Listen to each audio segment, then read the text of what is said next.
En entrant dans ce studio, vous m'avez dit que vous vouliez évoquer la mémoire de Frédéric Leclerimoff, notre confrère, tué en mission en Ukraine. Oui, pour évoquer le travail admirable des journalistes qui suivent les conflits. Là, une guerre en Ukraine. Et Frédéric Leclerimoff en était un de ces journalistes qui payent le plus lourd tribut, c'est-à-dire leur propre vie, pour nous informer, pour nous permettre de voir des images. Car une guerre sans images, ce n'est pas une guerre.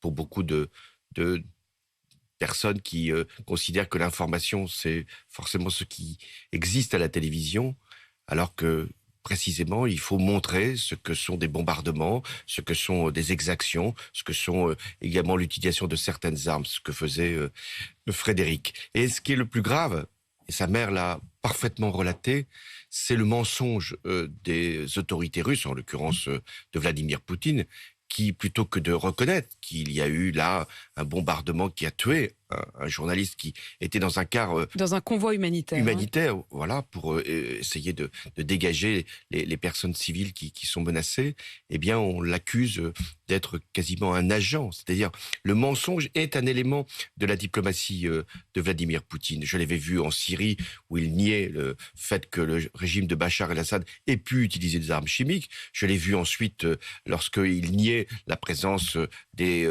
soldats russes dans le Donbass bien avant le conflit avec les séparatistes qu'il prétendait ne pas connaître. Donc on le voit aussi quand il considère que le régime ukrainien, venu quand même par des élections libres, est un régime de néo-nazis. Donc le mensonge fait partie de cette façon de détourner l'attention ou de créer la confusion. Je voudrais